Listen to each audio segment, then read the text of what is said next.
to you, Antiqueños, imbis nga mag-agto ka mo sa iban nga mga probinsya, digya lamang ka mo sa Antique, limpyo pa sa COVID, enjoy pa kita sa aton Biniran Festival.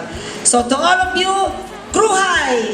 And I keep praying for a safe Antique. Salamat kid! Merry Christmas and Happy New Year to all of you.